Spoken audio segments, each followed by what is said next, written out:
Hello everyone, I welcome you all to my YouTube channel. मेरा नाम है कल्पना डोगरा और आई होप आप सब लोग ठीक होंगे। जैसा कि मैंने आप सबको प्रॉमिस किया था कि मैं हर दिन करंट अफेयर की वीडियो डालूंगी, तो मैं उस वीडियो के साथ हाजिर हूँ।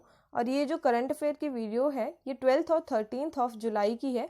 एक और बात मैं आप सबको बता दूं कि ये कॉम्पिटिटिव एग्जाम के लिए तो इम्पॉर्टेंट है ही, मतलब स्टूडेंट्स तो इसे देख ही सकते हैं, लेकिन बाकी लोग भी इसे देख सकते हैं क्योंकि इसमें कोई भी फालतू की न्यूज़ नहीं होगी। इसमें वो सब न्यूज़ ही होंगी जिससे आप अपने देश दुनिया से जुड़े रहें। तो चलिए हम इस वीडियो को स्टार्ट करते हैं। तो मेरा फर्स्ट क्वेश्चन है, which state organize India first e Lok Adalat. अब पहले मैं आपको बता दूं ये ई लोक अदालत क्या है। तो ई लोक अदालत है, जैसे कि नॉर्मल जो हमारे कोर्ट्स होते हैं वहां पर हमारी सुनवाई होती है, लेकिन लॉकडाउन के कारण वहां पर किसी भी प्रकार की कोई भी केसेस जो है वो नहीं मतलब सुनवाई नहीं हो रही है। तो इसीलिए ई लोक अदालत जो है वो ऑर्गेनाइज की गई ताकि जो भी हमारे पेंडिंग केसेस हैं जिनके ऊपर अभी कोई भी कार्रवाई नहीं हो रही है उस पर कार्रवाई की जा सके और उनको सॉल्व आउट किया जा सके। तो आपसे मेरा पहला सवाल है कि ये फर्स्ट ई लोक अदालत जो है ये कहाँ ऑर्गेनाइज की गई। तो फर्स्ट ई लोक अदालत जो है वो छत्तीसगढ़ में ऑर्गेनाइज की गई है। और ये ई लोक अदालत जो है वो वीडियो कॉन्फ्रेंसिंग के द्वारा जो है वो ऑर्गेनाइज की जाएगी, जैसे कि आप स्क्रीन पर पढ़ भी सकते हैं। तो ये फर्स्ट ई लोक अदालत जो है इसका इनॉग्रेशन किया गया है PR रामचंद्रा जी के द्वारा। और इसके तहत 3000 पेंडिंग केसेस जो हैं वो सॉल्व किए जाएंगे और इसके लिए 200 बेंचेस जो हैं वो बैठेंगे। अब मेरा दूसरा सवाल है आपसे कि India has become the dash largest foreign direct investor in UK. तो इंडिया कौन से नंबर का FDI इन्वेस्टर बन गया है यूके में। तो आपको मुझे ये बताना है फर्स्ट, थर्ड, फोर्थ और सेकंड। तो ये second largest foreign direct investor है यूके के। और सबसे फर्स्ट पर जो यूके में इन्वेस्ट करने वाले कंट्री है वो है USA। उसके बाद जैसे कि आप स्क्रीन पे देख ही पा रहे हैं, नंबर 1 पे है USA, नंबर 2 पे है इंडिया, थर्ड पे है जर्मनी, फोर्थ पे है फ्रांस और फिफ्थ पे है चाइना एंड देन हांगकांग। ठीक है, अब मैं आपको यूके के बारे में कुछ बता देती हूँ कि प्राइम मिनिस्टर है इसके बोरिस जॉनसन और यूके की कैपिटल है लंदन। आगे बढ़ते हैं, मेरा आपसे अगला सवाल है, an independent film maker Kezang Thongdok won the 20th Dada Saheb Phalke award for his documentary Chi Lupo. तो आपसे मेरा सवाल बस इतना है कि he belongs to which state. अब आपसे ऐसे ही सवाल बनेंगे, आपको स्टैटिक जी के ज़्यादा पूछना होता है। ठीक है, तो सवाल है कि केजांग थोंगडोक जो है उनको दादा साहब फाल्के अवार्ड से जो है वो सम्मानित किया गया उनकी डॉक्यूमेंट्री फिल्म ची लोपो के लिए। तो आपको बताना है कि ये जो हमारे केजांग हैं ये कौन से स्टेट से जो है वो बिलोंग करते हैं। तो ये बिलोंग करते हैं अरुणाचल प्रदेश से। इनको जो आपका दादा साहब फाल्के अवार्ड मिला है ये मिला है 10th दादा साहब फाल्के अवार्ड्स में। ठीक है, अब मैं आपको अरुणाचल प्रदेश के बारे में थोड़ा सा बता देती हूँ। जो इसके CM है वो है पेमा खांडू, इसकी गवर्नर है ब्रिगेडियर BD मिश्रा और इसके कैपिटल है ईटानगर। ठीक है, अब आगे बढ़ते हैं। तो अगला सवाल मेरा आपसे है कि who resigns from the post of BCCI CEO। तो किसने BCCI CEO की पोस्ट से जो है वो रिजाइन कर दिया है। तो उन्होंने रिजाइन किया है राजीव जौहरी। अब जैसे आप ऑप्शन को देखिए, आपको बहुत ही कंफ्यूजिंग ऑप्शन जो है दिए जाते हैं, जैसे एग्जाम में भी आपको वही ऑप्शन दिए जाते हैं जो उस फील्ड से रिलेटेड हो और आप उसमें कंफ्यूज हो। जैसे कि आप देख पाएंगे सौरव गांगुली जी प्रेसिडेंट हैं। ठीक है, अनिल कुंबले पहले रह चुके हैं और अभी रवि शास्त्री जो है वो कोच हैं, ना कि वो किसी तरह के CEO हैं।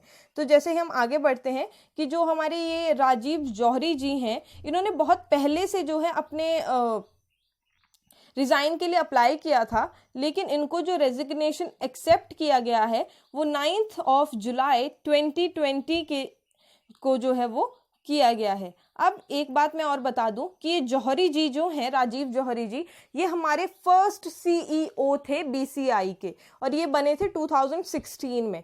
ठीक है, अब मैं आपको BCCI के बारे में बता देती हूँ। BCCI का जो हेड क्वार्टर है वो है मुंबई में और इसके प्रेसिडेंट, जैसा कि मैंने ऊपर भी कहा, सौरव गांगुली जी हैं। आगे बढ़ते हैं, Lee Hsien Loong become the third prime minister of which country. तो ये ली हेजन लॉन्ग जो हैं ये कौन सी कंट्री के प्राइम मिनिस्टर जो हैं वो बन गए हैं। जैसे कि ऑप्शंस आपको दिख ही रहे हैं, तो ये प्राइम मिनिस्टर बने हैं सिंगापुर के। ये प्राइम मिनिस्टर बने हैं सिंगापुर के। और उसके बाद इनकी जो, अब आपसे सवाल ये भी पूछा जा सकता है कि ये कौन सी पार्टी के अंडर आकर इन्होंने ये इलेक्शन जीता है। तो ये है पार्टी पीपल एक्शन पार्टी, ठीक है। इन्होंने 83 सीट्स आउट ऑफ 93 कंटेस्टेंट इन्होंने जीती हैं, ठीक है।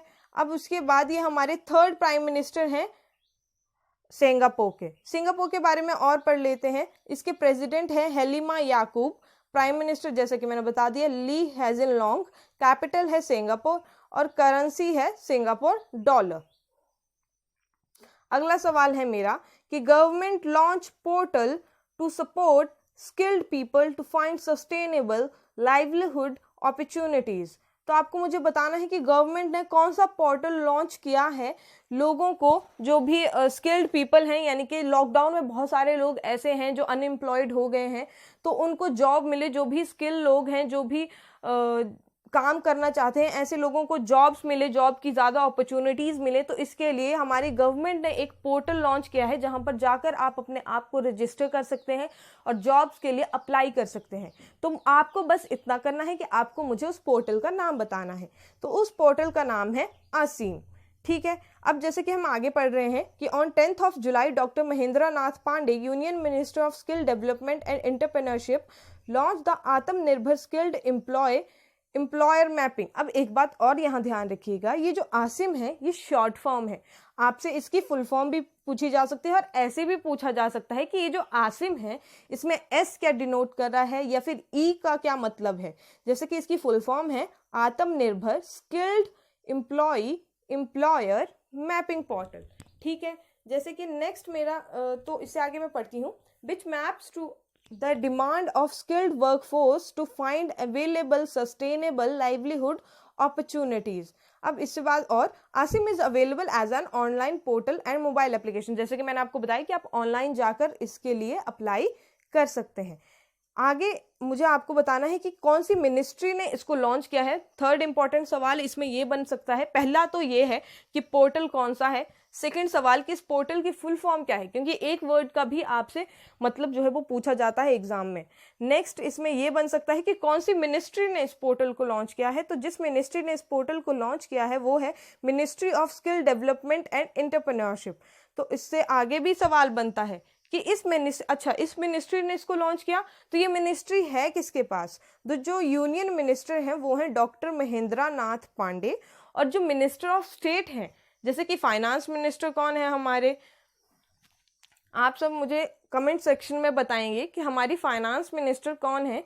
आप सभी को पता होगा वो एक वीमेन है, और कौन है आप सबको मुझे बताना है। और जो हिमाचल वाले हैं उनको मुझे बताना है कि फाइनेंस ऑफ, जैसे कि नीचे दिखा है मिनिस्टर ऑफ स्टेट है, तो फाइनेंस मिनिस्ट्री का मिनिस्टर ऑफ स्टेट कौन सा है, वो आप ही के स्टेट से हैं। आपको मुझे कमेंट डाउन करके बताना है कि वो कौन है, ठीक है। ये सवाल, दो सवाल हैं कि फाइनेंस मिनिस्टर और मिनिस्टर ऑफ स्टेट फाइनेंस का कौन है, ये आप मुझे कमेंट में लिखकर बताएंगे। मैंने आपको हिंट दे दिया है, फाइनेंस मिनिस्टर एक विमेन है और जो हमारी मिनिस्टर ऑफ स्टेट हैं वो हिमाचल प्रदेश से हैं। तो प्लीज़ आप मुझे कमेंट डाउन में इसका आंसर लिख के बताएंगे। अब मैं स्किल डेवलपमेंट और एंटरप्रेन्योरशिप मिनिस्ट्री की बात कर रही थी, तो इसके union minister doctor Mahendra Nath Pandey हैं और मिनिस्टर ऑफ स्टेट जो है वो राजकुमार सिंह हैं। नेक्स्ट सवाल है मेरा आपसे, the book titled a song of India authored by blank to be released on July 2020। अब आप सोच रहे होंगे कि ये बुक कहाँ से आ गई। तो बुक्स भी एग्जाम में पूछी जाती हैं, बुक्स से भी हमेशा 1 नंबर या 2 नंबर के क्वेश्चन आपके हमेशा से बनते हैं। तो आपको इसको निगलेक्ट नहीं करना है, आपको इसको पढ़ते चलना है। जो भी इंपॉर्टेंट बुक्स होंगी मैं आपको बताती चलूंगी, सब बुक्स नहीं पूछी जाती, कुछ बुक्स पूछी जाती हैं जो इम्पॉर्टेंट है। तो इसमें हमारी जो आज की बुक है वो है अ सॉन्ग ऑफ इंडिया। तो आपको मुझे बताना है कि ये बुक जो है वो किसने लिखी है। तो ये बुक लिखी है रस्किन बॉन्ड ने। जैसे कि आप स्क्रीन पर देख पा रहे हैं, मैंने उनकी पिक भी लगाई है, क्योंकि एक बार जब हम किसी चीज़ को देखते हैं तो हमें सुना और देखा हुआ पढ़ने के मुकाबले ज़्यादा याद रहता है। तो आपको ये शक्ल जो है वो याद रहनी चाहिए, ठीक है। अब इस बुक में दिया क्या गया है, the book is about the 16-year-old Ruskin Bond and about his struggle to start the writing journey. तो रस्किन बॉन्ड जी ने अपनी जो भी स्ट्रगल्स उन्होंने लिखते, मतलब बुक्स को जब वो राइटर बनने वाले थे या बनना चाहते थे, तब उन्होंने क्या क्या स्ट्रगल किया, क्या क्या मुसीबतें फेस की, इन सब के बारे में इसमें लिखा गया है, तो आपको ये पढ़नी भी चाहिए। ठीक है, आगे बढ़ते हैं। तो world Population Day is observed annually on which day? तो अब जो वर्ल्ड पॉपुलेशन डे है वो कौन से दिन जो है वो आता है, ये सवाल है मेरा आपसे। लेकिन इससे पहले मैं आपको बता दूं, जैसे कि मैंने पीछे कहा कि बुक से एक क्वेश्चन, और दूसरा ये जो हमारे डेज हैं, ठीक है, अब हमारे लिए तो सिर्फ दिवाली और होली और वही सब होता है फेस्टिवल्स वाले दिन, लेकिन जो भी एग्जाम्स की तैयारी कर रहे हैं उनके लिए बहुत ही इंपॉर्टेंट है, क्योंकि हर दिन कोई नया दिन होता है, कोई डे होता है उस दिन जो हम सेलिब्रेट करते हैं इंडिया में, हमको उसके बारे में पढ़ना है। ठीक है, आपको उसको छोड़ना नहीं है, क्योंकि उससे भी आपके 2 से 3 नंबर के सवाल बनते हैं और एक एक नंबर एग्जाम में इंपॉर्टेंट है हमारे लिए। ठीक है, तो वर्ल्ड पॉपुलेशन डे कब था? 11 जुलाई को। अब दूसरी बात, ये जो वर्ल्ड पॉपुलेशन डे है ये ऑर्गेनाइज कौन करता है? तो इसे ऑर्गेनाइज किया जाता है यूएन, यूनाइटेड नेशन के द्वारा। अब मैं आपको नीचे पढ़ के बता देती हूँ कि इसे क्यों ऑर्गेनाइज किया जाता है। United Nation World Population Day is observed annually on July 11। हर साल 11 जुलाई को ये मनाया जाता है, to raise the awareness about population issues. जो भी पॉपुलेशन, जनसंख्या से रिलेटेड हमारी जो भी इश्यूज हैं उनके लिए जागृति लाने के लिए ये दिन जो है ऑर्गेनाइज किया जाता है। क्या जागृति लाने के लिए? Like family planning, gender equality, poverty, maternal health and human rights, कि कैसे आपको फैमिली प्लानिंग करनी चाहिए, gender equality is important, poverty is important. ठीक है, अच्छा, अब एक और दूसरा इंपॉर्टेंट क्वेश्चन जो डेज से बनता है। पहला सवाल कि वो दिन मनाया कब जाता है, दूसरा सवाल कि उस दिन का थीम क्या होता है, तीसरा सवाल कि इस दिन को, जैसे आपको पर्टिकुलर दिन दे दिया जाएगा और पूछा जाएगा कि इस दिन को ऑर्गेनाइज जो है कौन सी ऑर्गेनाइजेशंस के द्वारा किया जाता है। तो इसमें पहला सवाल का मैंने आपको जवाब दे दिया कि वर्ल्ड पॉपुलेशन डे मनाया जाता है 11 जुलाई को।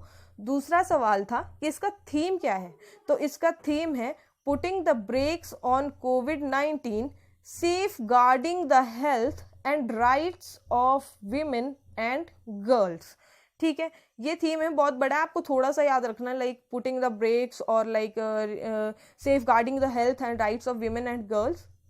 कुछ भी आप अपने हिसाब से याद रख सकते हैं, पूरा याद रखने की जरूरत नहीं है, थोड़ा सा भी याद रखेंगे तो भी चलेगा। उसके बाद थर्ड सवाल जो मैंने आपको कहा कि कौन सी ऑर्गेनाइजेशन इस दिन को ऑर्गेनाइज करती है, तो वो है यूएन। यूएन की फुल फॉर्म होती है यूनाइटेड नेशन। अब यूनाइटेड नेशन के बारे में आपको इससे आगे सवाल बनेगा, यूनाइटेड नेशन का हेडक्वार्टर क्या है और उसके सेक्रेटरी ऑफ जनरल कौन है। तो हेडक्वार्टर है न्यूयॉर्क यूएसए, और जो सेक्रेटरी जनरल है एंटोनियो गुटेरेस। अब आपसे एक और बात मैं बता दूं, इसमें ये जो सेक्रेटरी जनरल है ये इतना इंपॉर्टेंट नहीं है, लेकिन जो आपके हेडक्वार्टर हैं वो मोस्ट इंपॉर्टेंट होते हैं। बहुत सारी ऑर्गेनाइजेशन है, जैसे ये आपकी है यूएन है, WHO है, इन IMF है, इन सब के हेडक्वार्टर्स बहुत इम्पॉर्टेंट हैं। इनके हेडक्वार्टर्स पेपर में पूछे जाते हैं क्योंकि ये रिलेटेड होते हैं किसी ना किसी दिन से। जैसे कि वर्ल्ड पॉपुलेशन से सवाल आपसे सीधा नहीं पूछा जाता, सवाल को घुमा घुमा के उसके अंदर की चीजें आपसे पूछी जाती हैं। जैसे कि वर्ल्ड पॉपुलेशन डे कब होता है ये नहीं पूछा जाएगा, लेकिन ये पूछा जाएगा कि उसका थीम क्या है, या पूछा जाएगा कि उसकी ऑर्गेनाइजेशन क्या है, या फिर ये पूछा जाएगा कि उस ऑर्गेनाइजेशन के अंदर उस ऑर्गेनाइजेशन का हेडक्वार्टर कहाँ है। तो आपको ऐसे इन चीज़ों को याद रखना है। मैंने पिक्चर्स भी साथ में लगाई हैं ताकि आपको देख कर चीज़ें विजुलाइज हो सके और आपको दिमाग में वो चीज़ फिट हो सके। ठीक है, नेक्स्ट सवाल है मेरा आपसे कि government sign MOU with HDFC to offer digital payment solution to its traffic department. अब एक बात मैं आपको बता दूं, पहले MOU का फुल फॉर्म होता है, मैंने देखा है कि लास्ट ईयर किसी पेपर में MOU का फुल फॉर्म पूछा गया, तो बहुत सारे स्टूडेंट्स को नहीं पता था। MOU का फुल फॉर्म होता है मेमोरेंडम ऑफ अंडरस्टैंडिंग। ठीक है, जो कॉमर्स से रिलेटेड है मुझे लगता है कि उनके लिए तो ये बहुत ही फेमिलियर टर्म है, लाइक उनको तो ये पता ही होगी। ठीक है, पर जिनको नहीं पता उनको भी मैं बता दूं, MOU का फुल फॉर्म होता है मेमोरेंडम ऑफ अंडरस्टैंडिंग। ठीक है, तो कौन सी गवर्नमेंट ने, स्टेट गवर्नमेंट ने MOU साइन किया है HDFC बैंक के साथ, किस लिए? डिजिटल पेमेंट ऑफर करने के लिए। तो झारखंड गवर्नमेंट ने MOU साइन किया है HDFC गवर्नमेंट के साथ to offer digital payment solution to its traffic department. अब इससे आगे मेरा सवाल बनता है कि ऑन जुलाई 19, 2020, मतलब सवाल नहीं, सॉरी, मैं आपको इससे आगे एक्सप्लेन कर देती हूँ कि कब कब ये किया गया। तो on July 9, 2020, Jharkhand government signed memorandum of understanding with HDFC Bank to provide digital payment solutions to the state transport department. जो स्टेट का ट्रांसपोर्ट डिपार्टमेंट है उसको डिजिटल पेमेंट सॉल्यूशंस प्रोवाइड करने के लिए झारखंड गवर्नमेंट ने MOU साइन किया है हमारा HDFC बैंक के साथ। नेक्स्ट है signing off MOU। The MOU was signed in the presence of Transport Secretary K. Ravi and the Bank Circle Head Abhishek Kumar. जो MOU साइन किया गया है वो किस किस की प्रेजेंस में किया गया है? जो हमारे ट्रांसपोर्ट सेक्रेटरी हैं यानी कि झारखंड के ट्रांसपोर्ट सेक्रेटरी के रवि और HDFC के बैंक हेड के सर्कल अभिषेक कुमार, इन दोनों ने इस MOU को जो है वो साइन किया गया है। अब मैं आपको झारखंड के बारे में कुछ बता देती हूँ। झारखंड की कैपिटल जो है वो है रांची, जो इसके CM है वो है हेमंत सोरेन और जो इसके गवर्नर हैं वो हैं द्रौपदी मुर्मू। अब आपको मैं एक और बात बता दूं, इसमें सवाल क्या बनेगा? सवाल आपसे एक तो ये बन सकता है कि कौन सी स्टेट गवर्नमेंट ने MOU साइन किया अपने ट्रांसपोर्ट डिपार्टमेंट के लिए। दूसरा सवाल ये बन सकता है कि सबको पता है कि इस स्टेट गवर्नमेंट ने अब ये MOU साइन किस किस के बीच में हुआ है, तो ये भी आपसे पूछा जा सकता है। या आपसे झारखंड में अब ये चीज़ हुई है तो झारखंड की कैपिटल या फिर उसके मोस्ट इम्पॉर्टेंट गवर्नर जो है पूछे जा सकते हैं, क्योंकि CM हम सबको मैक्सिमम पता होते हैं लेकिन गवर्नर जो है हम लोगों को नहीं पता होते, तो गवर्नर के ऊपर पूछे जा सकता है। अच्छा, मेरा आपसे सवाल ये है कि महाराष्ट्र के गवर्नर कौन है और हिमाचल प्रदेश के गवर्नर कौन है, ये आपको मुझे कमेंट डाउन करके बताना है, ठीक है? अगर आपको नहीं पता तो मैं आपको नेक्स्ट वीडियो में इसका जवाब दूंगी, या फिर आप मेरे को कमेंट में लिखकर पूछ सकते हैं अगर आपको नहीं पता है वो चीज़, ठीक है? तो आज की वीडियो में बस इतना ही। ये थी आज की कुछ इंपॉर्टेंट न्यूज़। अब कल भी मैं डेली इस करंट अफेयर वीडियोज़ को जो है वो डाला करूँगी, क्योंकि ये बहुत इंपॉर्टेंट है और अगर हम एक दिन का भी करंट अफेयर छोड़ते हैं तो हम बहुत ही पीछे हट जाते हैं। मतलब हमें एक साथ अपडेटेड रहना पड़ेगा, और अगर आप सोचेंगे कि हम एक एक दिन का नहीं पढ़ेंगे, एक साथ पढ़ेंगे, तो वो चीज़ बहुत ज़्यादा हो जाती है और बहुत ज़्यादा बर्डन हो जाता है आपके ऊपर। अब एक एक दिन का भी इम्पॉर्टेंट है, न्यूज़ सुनना भी इम्पॉर्टेंट है। और अगर मैं आपको एक बात बता दूं कि अगर एक एक दिन का आप नहीं सुनते हैं तो आप वीकली एक बार बैठिए संडे को, और ये क्योंकि संडे को तो वीडियो नहीं आएगी, तो संडे को आप बैठिए और पूरे हफ्ते की जो भी करंट अफेयर की वीडियो है वो देखिए और अपडेटेड रहिए। लेकिन एक साथ बर्डन पढ़ने से अच्छा है कि आप हर एक दिन 10 मिनट निकाल के वीडियो को देखें और अपडेटेड रहें, ठीक है? आज की वीडियो के लिए बस इतना ही। मैं सोच रही हूँ कि मैं एक और वीडियो लॉ ऑफ अट्रैक्शन पे लाऊं, क्योंकि लॉ ऑफ अट्रैक्शन को मैंने अपनी लाइफ में इम्प्लीमेंट किया है और उसने बहुत हेल्प की है मुझे। तो मैं चाहूँगी कि आप लोगों की भी हेल्प हो, मैं आप लोगों को भी उसके बारे में बताऊँ। तो मैं देखती हूँ कि कब मैं वो वीडियो ला पाती हूँ। तब तक के लिए स्टे अपडेटेड, स्टे सेफ और stay healthy. Thank you very much. और हाँ, एक बात तो मैं बोलना भूल ही गई कि प्लीज़ प्लीज़ प्लीज़ मेरे चैनल को लाइक कीजिए, मेरी इस वीडियो को लाइक कीजिए, चैनल को सब्सक्राइब कीजिए, और जो नोटिफिकेशन का बेल आइकन है उसे प्लीज़ हिट कीजिए ताकि आपको टाइम टाइम पे मेरी वीडियो की नोटिफिकेशन मिलती रहे। Thank you for watching my video.